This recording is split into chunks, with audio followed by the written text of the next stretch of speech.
Good Wednesday evening, and you guys know I like to pop on here with celebrations, and today we are celebrating Mo and her release of Love the Sinner. I'm so excited and grateful to be a part of the Brigids press team. You guys know me, Amy. I do social media marketing and I help with publicity. Mickey will introduce himself here in a little bit. But I want to hear about what everybody else has going on. So, Mo, I'm going to kick it to you, and you can tell us a little bit about you and everything that you have going on. Well, hi, I'm Mo Moshaty. This is my book launch. Welcome. So, I've got pretty much a pretty full summer. Just coming out with this book with Love the Sinner. I have 2 books coming out next year with Robert Otone's press, which I'm very excited about. I have lecturing scheduled. I am a horror cinema lecturer as well, so I'll be lecturing with Access Horror, which is exploring disability within the horror genre. And that happens this weekend. And then a couple weeks, I'll be with University of Sheffield's Fear 2000 Horror Uncaged, where I'll be talking about race tropes and trauma within the horror cinema, especially within Black cinema. And I'm really excited about that. And then hopefully some readings in the fall.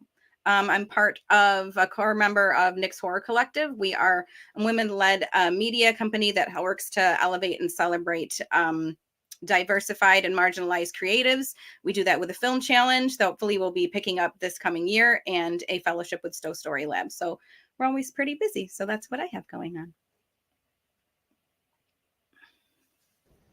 Is it me? It's you. It's me? Cool. Hi, I'm Robert Otone. That's my Stoker Award that I just won for The Triangle, my young adult novel that is out now. And I have a book out right now also called The Vile Thing We Created. And I am on a book tour for that as well. This Saturday, I will be in Scranton, Pennsylvania at the Barnes & Noble. Very excited about that. I'll be with C.W. Breyer, who I love. And just super happy and super excited to celebrate Mo's book because it is staggeringly amazing. And everyone needs to go buy it, immediately. Hi, I'm Melody Cooper, and I second that emotion. I am one of the co-founders of Nick's Horror Collective, which Mo mentioned, and very happy to be working with her, and also Kelly, who you'll hear from in a minute. I am a playwright, a TV and film writer and comic book writer. My first gig was on 2 Sentence Horror Stories, season 2, which you can see on Netflix. And I write the comic book Omni, and I am currently developing a horror series with Sterling K. Brown and Oscar winner Terrell McCraney. That's about a Black family, and I am so happy to be here for you, Mo.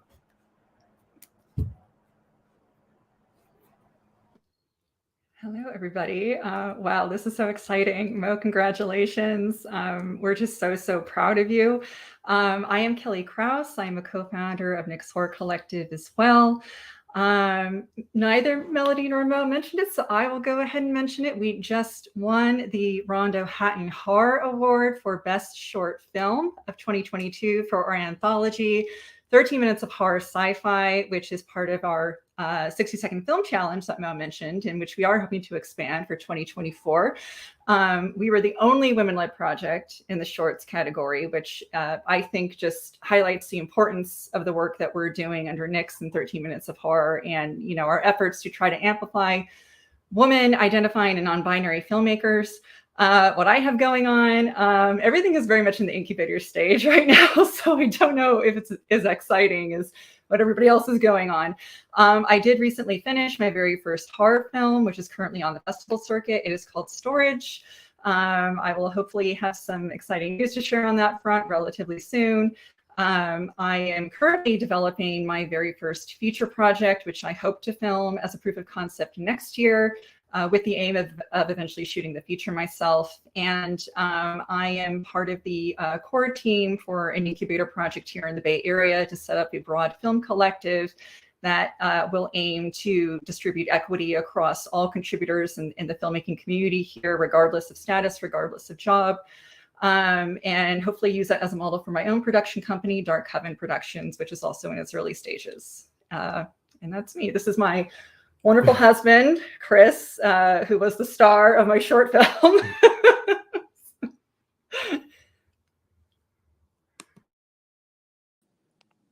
I guess that means I need to speak. So I guess I'll do that. My name's Mickey. I'm the owner of Creative Edge Publicity. I am the sole publicist for Brigids Press, and I work alongside Amy on a collaborative unit with all of their authors. The one thing I'm going to say here, I represent Bram Stoker winners. I represent Bram Stoker nominees, award winners, multiple indies, international bestsellers, over 100 clients worldwide. And the point I'm making is this simply, is that working with Mo the last month and a half has been an immense pleasure. And the feedback I've been getting from the media circles around her book and her accolades are like, when can we book her? Can we have her next phase?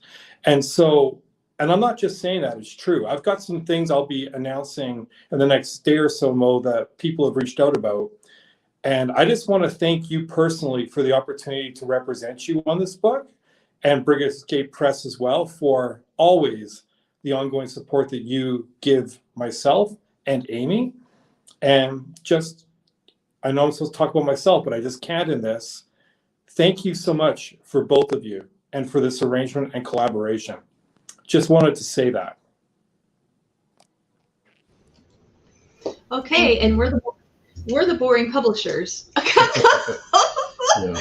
We're just the people who read the manuscript and fell in love with it and then got it out. So we don't have a really exciting story. We have a lot of more books coming out this year. We've had a lot of books come out already this year. So this was our big push it to win it year. So, but there's 3 of us, and you guys will never see or hear from Clyde unless the website crashes. Yeah, he's our silent silent partner. But admin tech, IT. But he's also the first troubleshooter. He's also the first reader. And we have an agreement where all 3 of us read, and we usually tell each other where we greenlight and then read the full manuscript. And in a strange turn of events, I was the last one to read this manuscript. You and Clyde had already read it and put it in the greenlight pile. And for me, the greenlight, though I always read the manuscript to the end, the greenlight for me always happens when I hear my mother telling the story. And when I was growing up, my sister and I, my mother read to us every single night without fail, no matter how sick she was, no matter how late she worked, no matter how tired she was. And we were horrible children. We were merciless. We would beg for more chapters. She would read sipping hot tea with strep throat, falling asleep. We'd nudge her or pinch her. But because of that, anytime I find a story I fall in love with, at some point, I hear my mother reading it out loud to me as I'm reading. And so this is where I started to hear my mom. And it occurred to me a couple days ago, sometimes the lines I read are gruesome, and I'm like, I hope I'm not damaging my mother's reputation. But this is where I started. This is where she took over the narration. Like unleashing a tightness, carving out a space to breathe. I find that I quite like it. I find that I am obsessed with finding the justice in it. Am I weak? Have I lost my way? No. And that was it. Like from that point on, my mom was reading all the other stories to me. And so that's always a big moment for me, is I call it the mom green light. So yeah, and that sometimes happens with her at the very end of the book. Yeah. It's also many times happened in the very first chapter, in the very first paragraph. It's like, yep, we're publishing this. I'm like, have you read the whole book yet? No, Nope. but this is it. But it's green light. Okay. So yeah. So it happens. It can happen anywhere. And we did have a book where it happened like the last few pages. The last few pages of the book. Yeah. And Clyde was kind of sweating bullets because he definitely wanted to green light it. And he was like, oh, she hasn't heard Susie's voice yet. Okay. But so that's always a big moment for us when we all get to the green light place. So, but I do, one of the things I love about this collection is it goes through the deadly sins. And I think of course there's been a huge like kind of the tropes are, you know, is the devil involved anytime you start to talk about sin? But the thing that I really like about these stories is it's so unique in its storytelling that it's not what I would call not overdone, because I don't think you can beat The Exorcist for the time it came out. But, you know, but I do think that sometimes you can get to a place where you're like, oh, okay, so, you know, the 7 deadly sins, all right, we've seen it. We know what's going to happen. And you don't. Like, the one thing that really struck me in the first story is I was like, oh, no, I didn't. I thought I knew where we were going. And in fact, I was not even in the right city. Like, I don't have the right map. I'm not in the right town. Yeah. I in fact don't know what's going to happen next. And so I think that's really refreshing.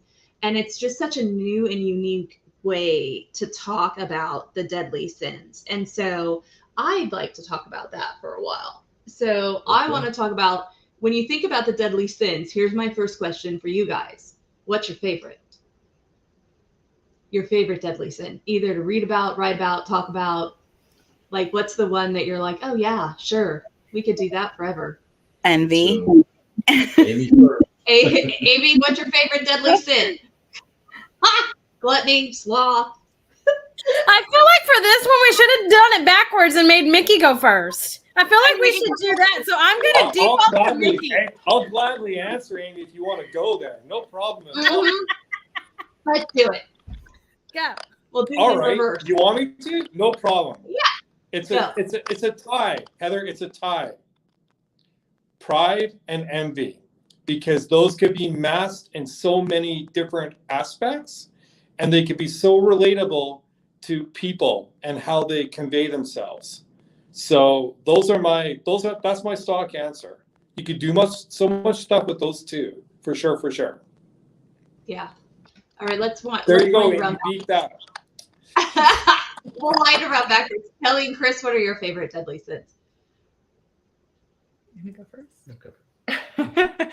I honestly am not sure. I've never thought about this ever. I think off the top of my head, I would probably pick sloth, actually, just because that's something I can empathize with. I always feel exhausted and I just want to sit on my ass and do nothing. And so in that respect, it's a very, very appealing sin. But yeah, how about you?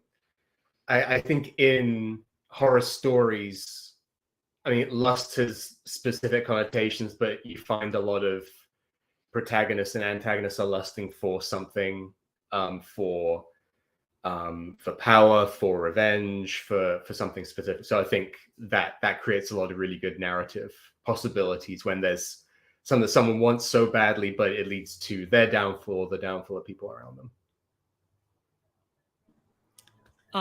For me, it is also envy because I can relate to that, and I think even more so than, I mean, I know we can relate to pride too, so I like that combination that you mentioned. But for envy, it's what people are willing to do when it can just become this internal monster, and that fascinates me, the range of what people can quietly or overtly do when envy kind of eats them up. So I'd say that. My turn, yeah. I'm not a prideful or envious person. I don't care what other people have that I don't have. I think, Mo, you and I have talked a lot about that kind of thing. Like, you've gotten to know me well enough.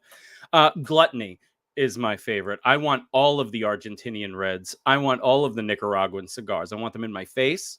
I want them everywhere. I want them accessible to me at all times. And I want to consume them in tremendous quantities at all times. So yeah, gluttony for sure. It's me. It's my turn. Envy is my favorite, especially out of this collection, because I'm so close to that story. I've lived with that story for a very long time. And I will get into that later, but I think, especially to Melody's point, like envy is very quiet. It's very insidious. It's also very easily accessible to absolutely anyone. And envy is my mother used to say, my mother is raised very strict Spanish Catholic. So it's envy is your neighbor, is everything that, is what I always heard. Like envy is always around you. There's always somebody that wants what you don't have, which I feel like the phrase that it could always be worse comes from. But I think that with envy, you can have so many different angles and so many different perspectives. From, envy is really, I think, the birthplace of somewhat imposter syndrome, which we all have.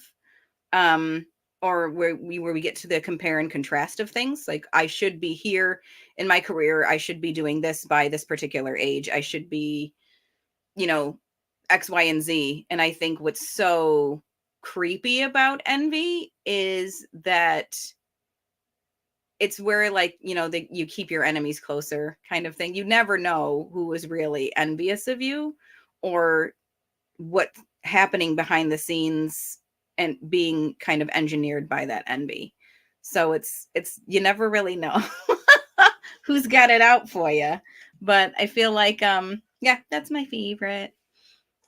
Is that the first one that you wrote? That is actually the, interestingly enough, this whole collection, well, not this entire collection, but this idea actually stemmed from an anthology series that I wrote called Chasm and the Caveat.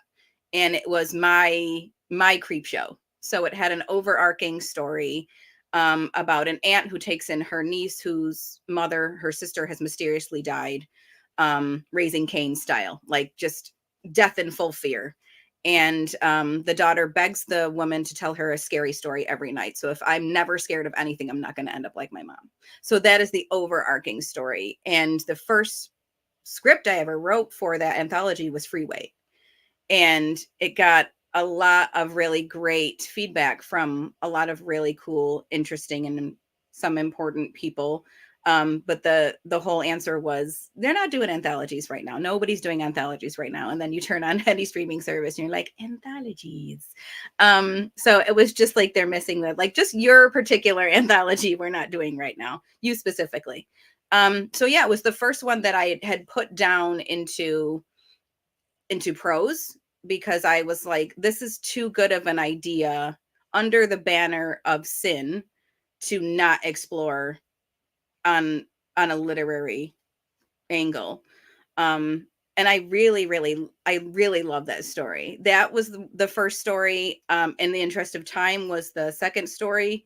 And then the third one I had, because I had 3 episodes done, was a book story that's going to be in Claire Violence, Dandelion Wine. So but yeah, so I really love Colin Oberon. I know people are gonna hate Colin Oberon in this story Freeway, but yeah, that was the first one that I wrote. And incidentally, that is Envy. That's the Envy story. So, but did I answer the question? Sorry. Yeah, but I'm curious too, just kind of talking about, like, the idea of taking something from one medium and putting it into another. Like, obviously, writing film is so different, or writing, TV, or even writing for the stage is so different than writing prose. Yeah. In terms of like your process, how difficult did you find? I mean, obviously you're a tremendous writer, so I imagine everything comes easy to you. However, but going from, a film or a script piece and going into prose, like, what were some of the adjustments you had to make for that? I think it was so, and I could have this completely backwards, but at least for my process, it was so much easier to bring the story to life from the script, because I felt like I could expand more on what was actually happening internally. with Colin's character. I mean, there's you have to, you have to show, you can't tell. In a script, you can't say like, oh, well, stops and thinks about 18 things. Like you gotta like let them know actually what's going on, or give them something to play off of in a script. But I think because there's so much inner turmoil and there's so much push and pull within his character, within this, I had a lot of fun expanding on his, number one, the internal dialogue in the story was just so much fun to really like dig in and go after. But I think that I was so excited to really push the story of how you can start off with one mission and then at the end of it really have to save your own ass with things. And I think we just get caught up in that envious piece where we let envy kind of drag us into a space that we're not ready for, or we're not ready to own what that other person has, be it whatever it is. And then once we obtain that, or once we feel like we are at that status level with things, is it ours to hold? And if we are holding on to it, like how tightly and how loosely do we need to be doing that in order to survive? So that was really fun to kind of pull that out of the umbrella of a script to prose, to really just kind of let loose with it. It was a lot of fun to pull it out. Thanks. What do you prefer to write if you have a choice? Is it easier if you have a situation where it's easier to write script or easier to write prose? I have to say, just in this past year and a half, almost 2 years, it's been so much more fun. Don't get me wrong. I still want to sell Chasm the Caveat, Greg Nicotero, if you're listening, which I'm sure you are, because I'm amazing. I really leaning more towards short prose, or just prose in general. It's so much easier for me to convey things the way that I want to. I'm very conversational in the way that I write. I'm almost very, kind of like, oh my God, I think of like, what is it? Is it John Houseman with the smoking jacket in front of the fire, just reading a book? That's how I feel like when I write. I'm just like, here's the story, guys. And I just really feel like I can dig more into my client's psyche that way. I mean, I write psychological horror. I love psychological horror. My degree is in behavioral science. So of course that is like where I come from. So I've really loved my home in the literary space right now. Yeah. So that's really interesting. Okay. So favorite sin, wrap it up. Well, with me, it's going to be a tie, Yeah. just like Mickey, I know. and it's going to be pride and lust. Yeah. I think because there's been so many powerful stories out there that involve both of those two. I mean, Moby Dick, for an example, his desire for revenge against the white whale, his overwhelming obsession with it. And pride, I mean, it's the downfall of so many people in real life and in literature. Yeah. And if you remember the movie The Devil's Advocate with Al Pacino, the way it ends, it's like pride, my favorite sin. I love that. One of my favorite lines. But yeah, those two, I think, for me. What about you? My favorite is wrath, because I don't have the capacity for wrath long term. I don't. Like now listen, I have a short temper for sure. Like I will cliff dive like the second something goes sideways. I'm like, well, here we go. But I can't hold it. Like I have and then I'm done. I think the longest I've ever been mad at you is an hour. And I was mad about that because I wanted to be mad longer than an hour. I felt like the thing I was angry about definitely needed at least a 2-day stir. But I couldn't do it. It takes a lot of energy, wrath does. And so I'm always very intrigued. Like when you get really mad, Steve can be mad for days. And I'm like, how are you still awake? Like wrath takes a lot. Like I can lay down and eat, like all the other sins I can fully participate in, I think, without a lot of extra energy expelled. But wrath, man, it sucks it out of me. Like Maybe it's because I blow so hot that I can't maintain it over a long period. So Yeah, she'll ask me, why are you still angry about that? And my answer, did you see what they did? right. Did you see what just happened? Yeah. So it's pretty funny. What about you, Amy? Sid, Deadly Oh Slip. no, those are mine. Mine, it was lust and wrath, just because I when I get mad, it's like a slow burn. But then once it's so funny. I always tell my husband, I'm like, once you have poked the dragon, be prepared like to be burned, and it's gonna be for days. Like it's just don't poke the dragon and it'll be just fine. And then there's always this argument, why am I a dragon? Because I'm only 5 feet tall. And I'm like, because I blow flames at you. Like that's just how this works in my head. You're on fire. So there's that one. And then lust, just because I like the tension and the build up when I read those, and like horror story, like just horror stories or anything kind of related to that. I always have to have that kind of element to keep me interested, I would say. But I mean, I like psychological thrillers too. My background is in behavioral science. So that's why I was like, yes, me and Mo are like one. I love it. So those would be mine. But I'm like Steve on that. I can hang on to something for a week. I may be nice to you, but you will have daggers coming out of my eyes. I'll be nice to you though. So yes. If Puff was a serial killer, that would be Amy when she's angry. Just know that. Noted. So I mean, one of the things that I think is very interesting, and I wonder, when I read, I see it like I'm watching a movie. And I wonder if, like, sometimes it takes me a while. Like, I've got to get into the first chapters and kind of decide, what the real world burning looks like, what certain characters really look like or feel like. But what was interesting, and I wonder if it's because of your background in script writing, is like I felt it maybe by the third paragraph. I started to see the movie in the first story.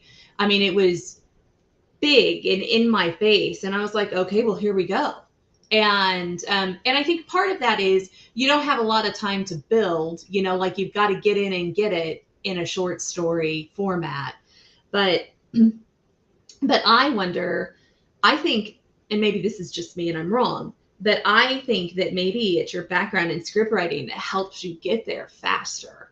And I wonder, is that something you struggle with, or is it something that just happened?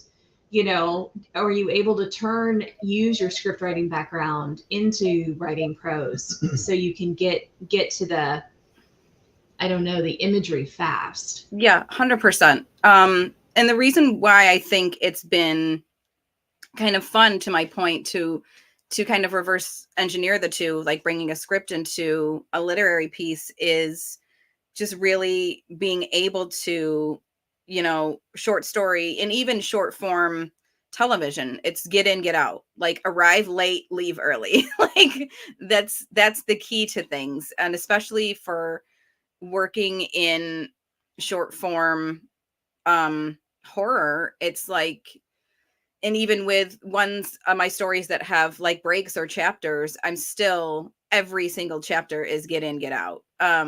Because I think that's so important. And I think it's easier to be descriptive because I am such a visual writer. And every story that I've ever written, whether it be an anthology or it be the books that I'm continuing to write, I see everything. Like I see every single thing, every single panel play out. I'm a huge voracious outliner. So everything is, here is what the first, this is what the 3 acts are, or the 5 acts are. Here's what needs to happen. I kind of storyboard in my head and then I write that way. I mean, that's just my method. I'm not going to say it's the best method or the fastest method. But it definitely helps me be visual as to what I want you to see it. I want you to be scared. I want you to visualize I want you to help me with my casting choices. I want to feel that. Also, every line of dialogue I say out loud. because there's words that look pretty together, but once you try to read it or a reader reads it, they are in danger of their brain caving in because the words are just such an ugly collection. When it doesn't have the right mouth feel, I guess, when you don't. So I always like to, and I'll look like a maniac around my house and I don't care. Like every line of dialogue is out there and it's said out loud, just because you want to know if it is persuasive. Like the passage that where you really enjoyed it, Heather, where you were just like, yes, this is it. You have no idea how low and sinister I tried to sound in my own voice with that speech, because I felt like it just needed that. It was very low and grumbly. I gave it my best James Earl Jones, and I think I did really, really well with it. So hopefully they answered your question. Yeah. I'm glad you mentioned all that, because that is one thing I've noticed with me that will destroy a story that I'm reading more quicker than anything else is the dialogue. Because I can read a whole chapter where the prose is, it's a little dry in this chapter. It's slower paced. They're setting a scene, building everything up, and it's not the most exciting chapter, but I'll stick on with it. But if I read 2 or 3 paragraphs and the dialogue is just ridiculous, and it's like, real people don't talk like this, I'm out of the story, and it's like, I may not want to go any further. Right. I'm not saying that about your book. I'm just saying, no, in general, dialogue. I know, Steve. So yeah, go. But yeah, no, I've noticed that. Like, that's my point. Is dialogue will make or break a story for me quicker than any other feature of this facet of the story. Yeah, and I think so. Like, especially dialogue that's rapid fire. Like, that's why I couldn't wrap my head around the Gilmore Girls TV show. I was like, nobody in real life talks this fast. I swear. No, I would have to leave every scene you're in because I can't deal with it. I just had that conversation about Aaron Sorkin last night. I was like, not a single person in this world talks like anybody. Know how to write female characters well. But it's funny that you mentioned like the idea of writing dialogue and casting and stuff like that, because I was thinking too, like, it's okay to have somebody speak strangely coming out of the blue when everybody else is talking like a normal person, because that's like that beautiful shorthand that oh, something's wrong. Yeah. Something's wrong there. Yeah. Yeah. It's interesting. I hadn't really thought about the role of dialogue, but I can suspend my disbelief through things that you can't. Like, I'm like, whatever, I'm in it. Let's do this all the way. So what if the unicorn's blue? Let's go. And but it is dialogue that can jar it. And it's not necessarily if it's good or bad, but if it's just I can sometimes fall off in dialogue when I'm like, I don't think I saw the character saying things like that out loud, or speaking that way out loud, or I'm not sure I had it's funny, the rapid fire dialogue doesn't bother me because I know what you're going to say. Because I am that person that talks really fast in real life, and I always have a comeback immediately. And we started watching West Wing many years ago at the same time, and that was one of my complaints. Like Robert was saying, people don't talk this fast in real life, and she's like, I do. Right, I do. And she does. Talk this fast. It's not, I'm always telling her to slow down. I'm in Metro New York. We talk fast, but nobody speaks like an Ivy League intelligentsia at that level of rapidity. Agreed. There's no reality. If you think people are actually talking like that in the White House, no. Come on now. My contract with the federal government, I can promise you that's not even close. Not even close. But it is funny because it can derail a story quickly when the dialogue is unbelievable for whatever reason. But okay, so one of the other things I'm really curious about is the kind of psychological thriller that appears in each story. Like, each story has got this element of what's going to happen? Why is that going to happen? And so that's, to me, I would think, now I'm not a writer. I'm a reader through and through. But I think that would be very difficult to do in story after story in the same collection, you know, like, and so I just want to commend you in pulling it off in all of them, because I think that's a big deal. And I'm wondering, how difficult did you find it when you were writing each one of these stories to keep the tension in each individual one? And then it all kind of builds, I think, throughout the collection. Like, you get more wound up. So by the time you're in the last story, you're like, whew, okay. You know, so I don't know, because I don't really, I mean, I write checks out to clients. Like, I mean, like, well, you know, it's a skill, but it's not this kind of skill. But She writes amazing poetry. Don't listen to her. Yeah. But how difficult did you find it to keep the tension in each story and to let each story kind of build the tension in to get to the end? I think for me, it was really essential to take the stories, because when I formatted them, I mean, you can go through, you know, whatever software you like. I use Microsoft Office. I use the book manuscript, and then I try to put everything together. But I was very adamant about just doing them very separately and really behaving like this is not going in a collection. This is just a self-contained story that has no other ties to anything else, where it has to kind of flow. Because it was really important for me to kind of stay in that world and stay kind of stuck with those characters and see it through, because this is not where everybody, there's no happy endings here. I don't know if you're looking for that. There is no happy endings in this book whatsoever. There's a lot of unlikable characters. I love my dread. I love my bleak. And I definitely try to inject that into every single story that's in here, with no relief.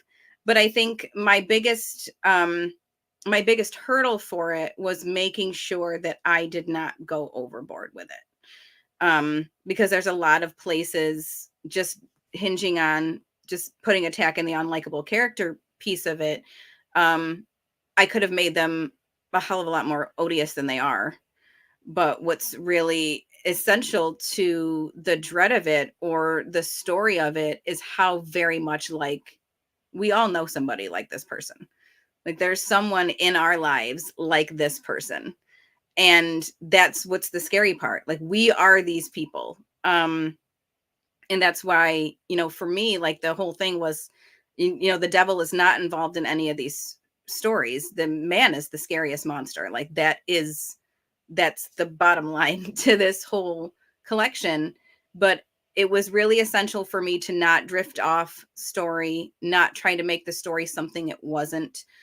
There were several times where I got kind of like way off base and tried to make it very, I think, visually gory to kind of serve the purpose of the genre, I think.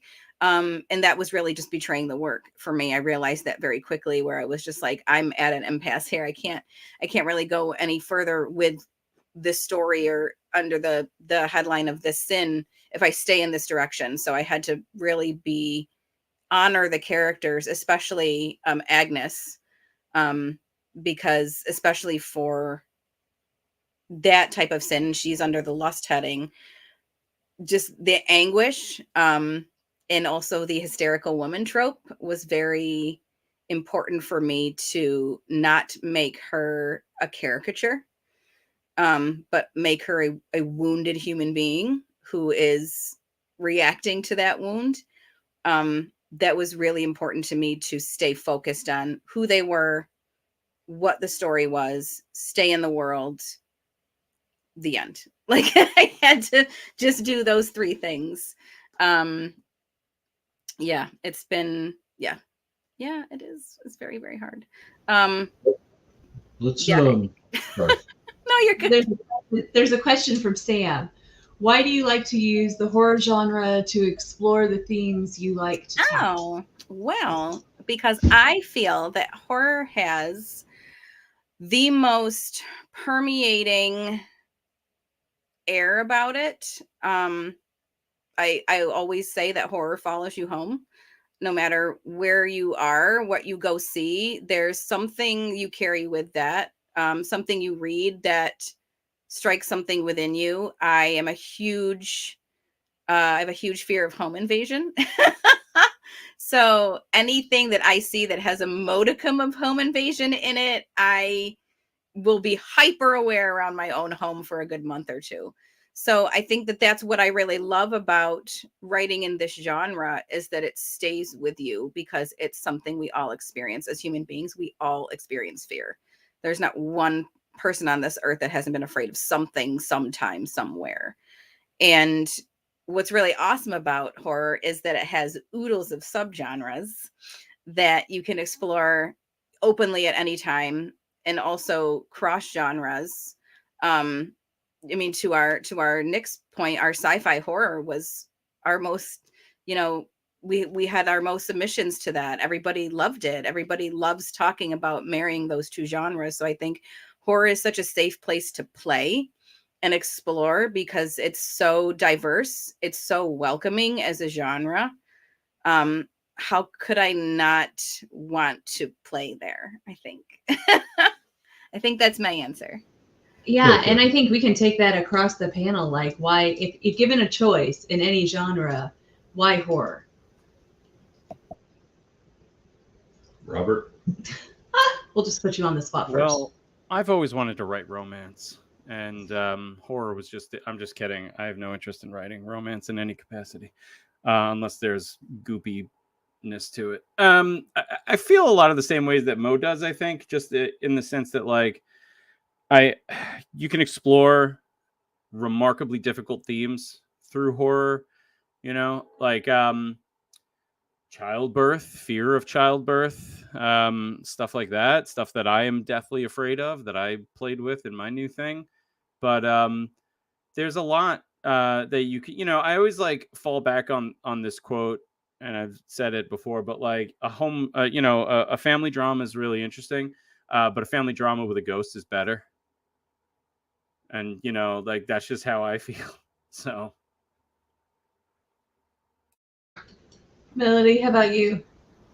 For me, I was weaned on horror. My mom, I remember my mom reading Stephen King late into the night and wondering, what the hell is that? Why did she stay up all night to read that? And I wasn't supposed to sneak these books, but I did. And at a very young age, I was reading what, a lot of us in horror, we figure that we were exposed to something we weren't supposed to be exposed to so young, but it really did shape me. And I write, a lot of what I write comes from a socially driven perspective. So for me, horror is a great way of kind of Trojan horsing and getting under the skin and turning the box over. So the audience doesn't even realize, because you're dealing, let's say, with envy from a perspective that's really relatable and really horrific. And then they're also learning about something about a social constraint that they hadn't even realized. And not even just learning about it, feeling it like in the gut. I want to get to the heart and the gut of it. And that's what horror, helps to do. And like, even on this one show that I wrote, I was so upset with Amazon during COVID about the way they were, the work situation, the work conditions. And I was able to write a horror story about that, and have it and expand on it and take it to an extreme that was really about a little kernel of how unfair that company was. But I love the way we can, the sandbox, like Mo said, you like to play in that. You want to play in that sandbox.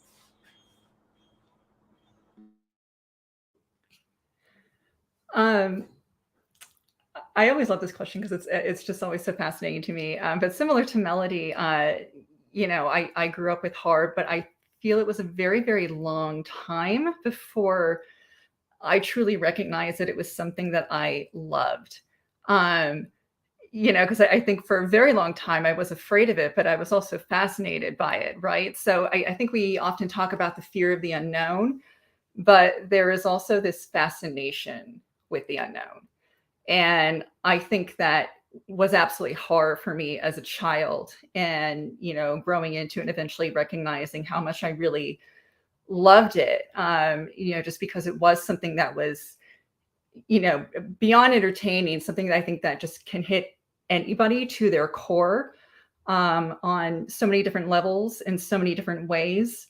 My favorite subgenre is what I call emotional horror. It's horror that doesn't just terrify you, it's horror that kicks you in the heart. I think, two people who do this very well are Mike Flanagan and Jeff Howard, and especially with their Haunting of Hill House series on Netflix and Bly Manor.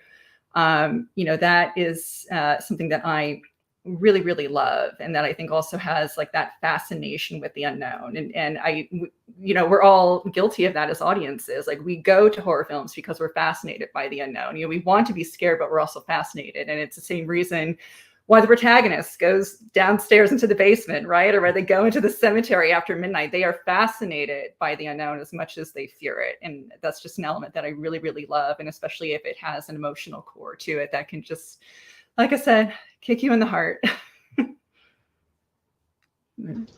I think that's true. I mean, I know when we first started, when we were like, okay, well, instead of waiting until we retire, let's open a publishing company now. And mostly it was because the youngest kid we were responsible for turned 18. And suddenly we had an unreasonable amount of time in the evenings. And so I think, like all people who reach that point, we spent 6 months watching everything we had missed in the last 30 years in movies and TV. And then we were like, well, now what are we going to do? And we spent some time reading and trying to catch up. But one of the things that he said, he goes, it's going to be horror. And I was like, I don't know if it's going to be horror. And it's because I grew up, Mom read us the real Grimm's fairy tales when we were very young. Again, I don't know how she comes across in these stories, but we loved them. I mean, like, that was our favorite. When we were between books or we didn't make it to the library, we would pull out the old Grimm's book and she would read them in the creepiest voices. Right. But it ruined me by Stephen King. I mean, like, I never finished the book. I had to take my bed off the frame at 3:00 in the morning. I had to cover all the mirrors in my bedroom. And it was one of these 1960s mirrors everywhere rooms.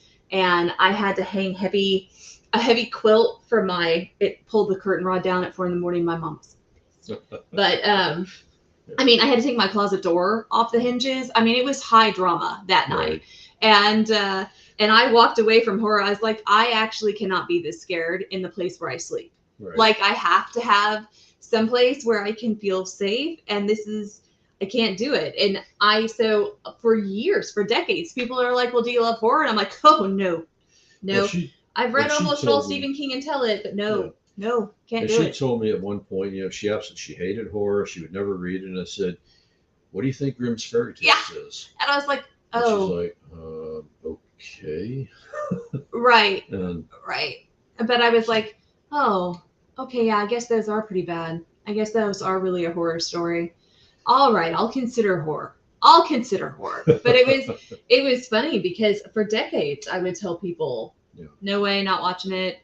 No way. And the same thing about films. There were some horror films that he convinced me to watch. What was the one where the lady comes out of the well or the TV? I can't remember the name of it. It was with Harrison. The Ring? The Ring. It was The Ring. Oh yeah. Okay, I'm sorry. Yeah, The Ring. When I had to get up and leave. And I mean, like, we got to a point in the movie and I was like, turn it off. And then I stood up. I went downstairs. I shut the bedroom door. And I said, you can continue. I yelled up, you can continue watching it. Don't tell me how it ends. I don't care. Yeah. And it was right at the moment where she had been walking towards the screen and Heather's fine. But right as she gets up there and you see her hair start to come out, she's like, stop the movie. And I'm like, I had to hit pause and that's it. We watched Hill House on mute because I think music matters. It's the in in the music. And I fall for it every time. Like, I can be sitting in a room with other people and they're like, well, yeah, I mean, I'm aware of the music. It's enhancing the scene. It's adding to it. But I know as soon as the sound changes, I'm like, no.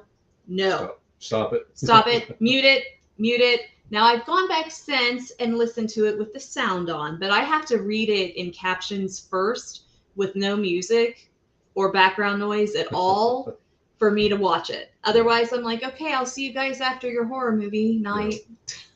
Are you talking about Hell House LLC? That Yeah, movie? yeah. That's just the Meow Mix song, you know. That's the just on the piano. Yeah. I want chicken. I want liver. That's hysterical. Meow, meow. Yeah, that's all it is. Well, apparently, Don't if be you slow it afraid. down, I can't take it. Right. I'm fine now, but it was, I mean, like, that's how we watch. Anytime he's like, hey, I think you'll be okay through this horror film. I'm like, all right, turn the captions on and turn it on mute. Let's see how we do. Yeah. Nobody better come out of this TV. Right. So, But no, like, to be fair, like, to your point, I've watched that movie probably, that specific movie, just as like a reference, like at least 20 times with the wife. And I'm not kidding. Like, the wife needs me to like walk her upstairs and down the hallway and stuff every time. That's a particularly effective, excellent movie to mention. I wish all found footage could be like that.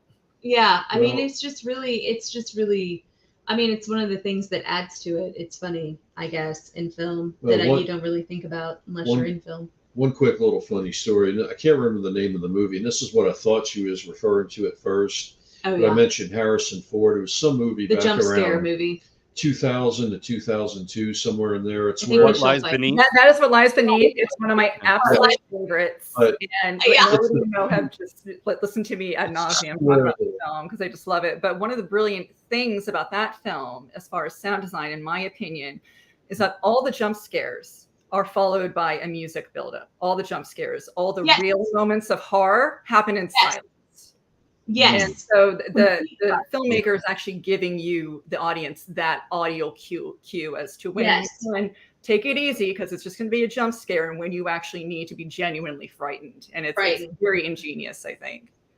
But it's, Yeah. it's that scene where the woman goes into the bathroom, and at first there's mist coming out from under the door, and she goes in, and it's when she sees the face in the tub. And Or the mirror they show or it in the something. previews. Right. So And I know all- it's going to in all of happen. the trailers, we've Right. seen that scene. So I know we're- it's coming. we're in the theater watching the movie, and she's sitting to my left. She's like, there's going to be a face in the water. It's going to be a face in the water. It's going to be a face in the water. She's digging her hand into my arm. And I mean, she literally drew blood from me. And then when she looks over and she sees the face in the water, Heather screamed and knocked my Popcorn popcorn out of the way. everywhere. And it's like, Big. you knew it was coming. You saw the Yeah. trailer. Listen, And it doesn't matter. That was the last horror film he took me I to. love it. And Heather Yeah. and Steve, that was the very first horror film that I went to that really felt like a communal experience for me, because it was Yes. the very first horror film that I went to where the audience screamed and gasped at several Oh, moments wow. throughout the film. There are very few horror films that I've been to that have elicited that sort of reaction, and that's one of them. That was Yeah. the last one Steve took me to in a public theater. So, well, before we run out of Oh, time yeah, here, Mo. did you want to have a passage you'd like to Yeah. read for everyone? Mo, give us a reading from the book. Give us a reading? Okay, Yeah, sure. a I'm reading. actually going to do one from Heather's favorite. I'm very excited to. This is really weird. This feels really weird to kind of read this out loud, because it is one of my favorite stories. So it is under the heading of wrath. So we are going to go right into it. So every story has a prologue to it, which just kind of gives you a little insight into the character's psyche at the point in time of the story. So I will begin. There was a time when I thought, what a pity, a shame, an injustice. Murder, whether it be most foul or most deserved, is a heinous thing. A thing of challenged men, weak men, men who'd lost their way. But now, as I perform my ritual, hot hand soak, nail brush, nail file, 3 washes, 1 exfoliation, 2 pumps of sanitizer, I realize that blood on your hands can be relieving. Like unleashing a tightness, carving out a space to breathe. I find that I quite like it. I find that I am obsessed with finding the justice in it. Am I weak? Have I lost my way? No. Am I challenged? Indefinitely. In the interest of time. The low mewling and whimpering of a man swirled in the air of a windowless space. A space too clean and too virtuous to be housing an amply bleeding man chained to the floor, with one eye swollen shut. A man in black patrolled him in a semicircle, his steely, cold eyes gauging the broken man's pain. He cocked his head to the side and assessed a wound on the whimpering man's left cheek that seemed to bubble with every heaving breath, like a heartbeat or the second hand of a watch. Jacob Scale watched the whimpering man for several minutes with no movement, just a simple stare, causing the man to urinate in fear. He paced the room, at times stopping to kneel at the whimpering man's feet. The man shook his head violently and screamed as he pushed back against the wall. Jacob stood. Julia Mahan, Jacob spoke flatly. I told you I didn't know her. The whimpering man coughed, splattering blood near his shoes. Jacob grabbed the chain from the floor and tightened it around the man's legs, forcing out a terrible howl. Now that's not entirely true, and I think we both know that. Have you become so jaded in your hobby you can no longer put a name to a face? Jacob looked troubled and turned his back toward the whimpering man. The man heaved a heavy sigh, grateful to break the gaze. I don't look at faces. Jacob approached a tall bench laid with knives in intricate shapes. He chose a long boning knife with a forked tip and stroked it gently. Do you look at bodies? Of course I look at bodies. The whimpering man tried to blink his bad eye as he squinted upward toward Jacob. Small, large, I look. How many is that now? 10? 11? Jacob turned back to the man, the knife gleaming under the stark fluorescent lights of the dark gray room. Stephanie. He tapped the knife against his palm. Helena. Tap. Monica. Tap. Sarah. Jesus Christ, man. The whimpering man twisted against his chains. Jennifer. Tessa. Donna. Patrice. Andrea. Amanda. And Julia. Were you going for an even dozen? Let me out of here, man. I swear to God I won't fucking say anything. I swear to God, man. The whimpering man's mouth hung agape and spilled its drool and blood mix down his sweat-soaked shirt. Well, we won't be doing that. Jacob surveyed the sight of the man. His restraints proved fine enough, and he was pleased to let the corners of his mouth curl. Look, I know you, man. People like you don't do shit like this. You're fucking crazy. The whimpering man pulled against his chains, making him wheeze. Don't we? Don't we try to rid the world of evil things? Try to find the beauty in all things terrible? Now this, my dear man, he pointed to the man's restraints with the fork knife, is a thing of beauty. What you see here is a brief recreation of the event. Now, I know I'm a bit unconventional in my methods, but I'm just trying to get the full picture here. You said in your famous video during your incarceration that you chained them up. Jacob knelt on one knee in front of the whimpering man. Would you say my work is similar to your craftsmanship? The whimpering man splat blood in Jacob's direction. Fuck you. It was a very simple question from one man trying to understand another man. Jacob yanked at the chain again, sending the man into a growl. Yes, it's the same, it's the same. The whimpering man muttered and sobbed. And they may come to their senses. Perfect. Now we've covered bind. Let's move on to torture. Jacob returned to the tall table and replaced the boning knife. He set his sights on 3 tightly bound leather parcels. Methodically, he unfastened each one to reveal a pristine set of metal dissecting tools. What are you going to do? The whimpering man asked in panic as his fingers trembled uncontrollably. Well, I would think explaining that to you would be a moot point, considering your circumstances. I believe you know very well what I intend to do. Jacob paid great attention to his tools, looking them over almost adoringly, like watching carefree children play in the yard from the second-story window. He picked the first one up and scrutinized it, rubbing a slight smudge on a nearby linen. Look, I didn't mean to kill those girls. I usually don't do that, but I wasn't thinking. I was just... The whimpering man began to spit and blubber. As he leaned forward, the chains tightened the binding, crushing his chest. He grasped and struggled to right himself. Jacob grasped an ornate lancet, causing the whimpering man's eye to widen in terror. He darted the man, lithely slicing his good eye twice. For we walk by faith, not by sight. The man wailed and jerked against his restraints with such force he loosened his right wrist. Jacob hurriedly placed the tool back down and grabbed a ball mallet at the end of the tall table. The whimpering man spat. Please, I won't tell anyone. I'll just go. You hear? You hear me? Are you still there? Now correct me if I'm wrong. The whimpering man shot up at the sound of Jacob and continued. And speak up as the Lord has blessed me with only one working eardrum, if you please. You like to take the ladies out of the knees once you've tightly detained them, is that right? Jacob asked. Even if they got free. No running. The whimpering man's head stayed down. He gagged loudly. Jacob banged the mallet on the cold stone floor. The clang reverberated like an echo in a silent church, shaking the instruments on the table. I repeat, is that right? Jacob eyed the loose restraint. Yes, yes. The whimpering man cried silently. The wails and spits gave way to a quiet understanding of his plight. Thank you. You see, I want to be as precise as I can. He patted the whimpering man's shoulder and continued. I'm wanted upstairs in just a bit, so time really is of the essence. No hem, no haw, just... Jacob stood and looked down at the whimpering, broken man who was now pallid and looking faint. Just precision. Jacob took a large step back and brought the mallet crashing down on the whimpering man's right knee, sending blood and flesh flinging and exposing bones as if pushed free by his bawling scream. Without hesitation, he brought the mallet down on the man's left knee. Winded, Jacob took a cloth from his chest pocket and wiped the mallet, setting it back against the tall, instrument-laden table. He gazed at the whimpering man. And then you cut their flexor tendons on their hands so they couldn't grip. Kill me, please. The whimpering man was a blend of anguish and catatonia, a vacant mass bubbling with terror and stupefied misery. Hush. Don't rush things. Low and slow. Right, my child?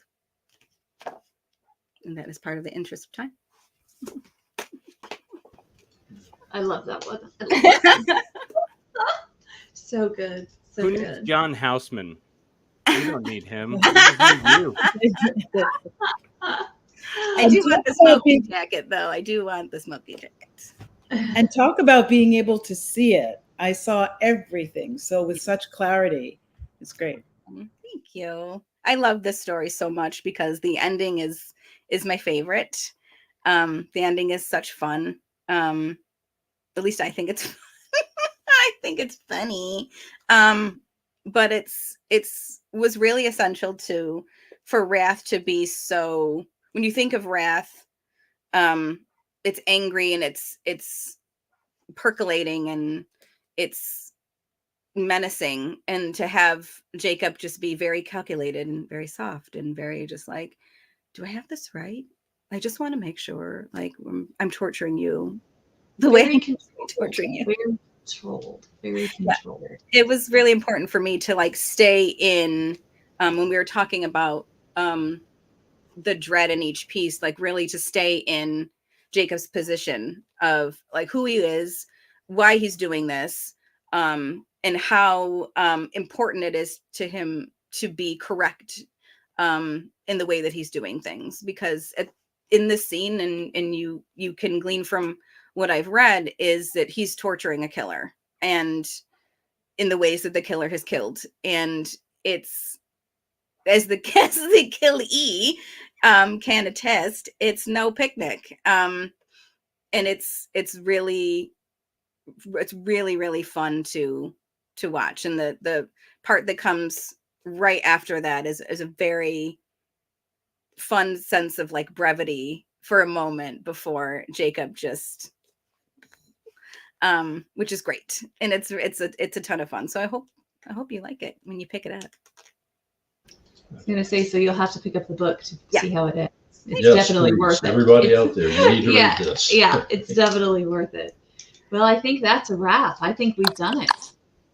Yay! Oh, I launched my Congratulations.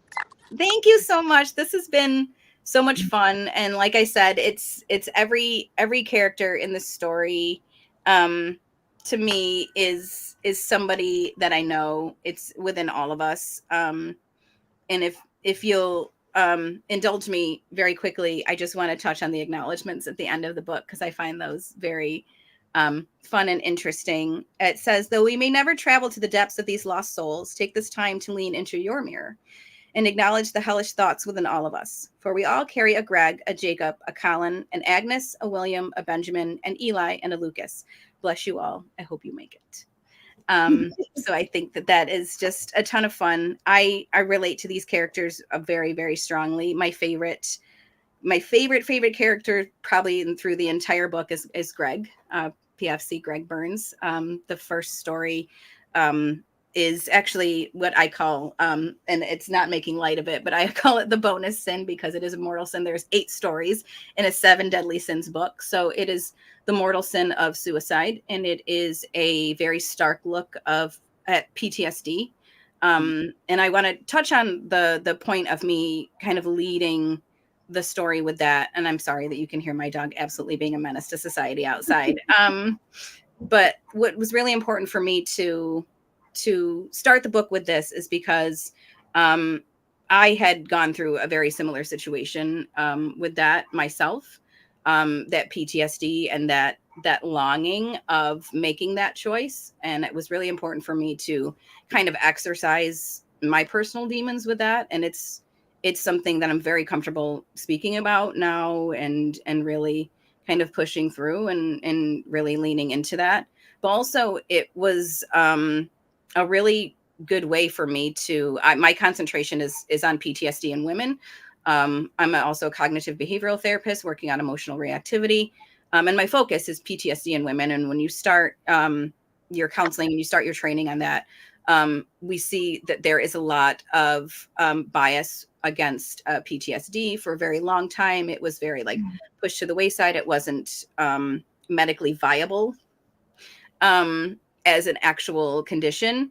But it was also seen as what they called the soldier's disease. And it wasn't seen as to be prevalent in women at all at any time, even though we were being put away with hysteria for almost millennia. But I think that I leaned very heavily into the fact that women were not represented, or their care was not represented in a way that I needed to see it mainstream or talked about. And I got very defensive about that. And I think that was my way with Greg to kind of not necessarily just apologize, but also welcome in and acknowledge a gender bias that I developed with saying, obviously, women's PTSD matters, but also, humans PTSD matters. And I think that was something that I definitely leaned into with Greg, which at the end is a soldier story that's called A Battle Between Boys. And it's about a World War II veteran, a young one who's having a really hard time adjusting to the real world. And I'm really happy that I started with that. It was just going to be the 7, but I was like, I can't not tell Greg's story because there's so many people that we've lost that way. And so many people that feel that they are, not doing the right thing, not making the right choices. There are a lot of us that have depressive episodes and kind of live there and kind of need to help, walk ourselves out or have somebody help us walk ourselves out of that space. And I think it's important to acknowledge that it's a real thing, especially living in a global trauma that we all went through a few years ago. We're all still living through it. And I think that PTSD comes from anything that you deem as a personal trauma. So I think that it was very important for me to lead with Greg's story. And I think it's one of the most beautiful stories in the book. It might not be the most horrific story in the book, but I think that PTSD and CPTSD and depression are incredibly horrific to live with. So hopefully anybody that picks this up or anybody that reads that feels that I see them. And that was just really important for me to begin the book with. So hope I didn't end it on a downer, guys. Sorry about that. That's great. So yeah, so pick it up. It's a lot of fun. If you love psychological horror, it's my favorite, and I'm excited to do more. I'll be doing more in these next couple years. So look out for me. Yay. Yay. I love it. Well, you guys make sure that you go and get Love the Sinner by Mo. It is 99 cents now for a couple days. So you can go and get it on Amazon. But Mo, thank you for putting out an amazing book and letting me and Mickey and everybody be a part of it to celebrate with you. We thoroughly enjoy this. We wish you all the luck and success. And hey, you put out a book today. Oh my gosh. Like, that's freaking amazing. Okay. It's wild. So yes, I love it. I'm here for it. But you guys, until next time, we will see you all on another celebration launch, hopefully for Mo and all the more things that she has coming up. So until then, bye everybody. Bye. Thank you. Thanks, everybody.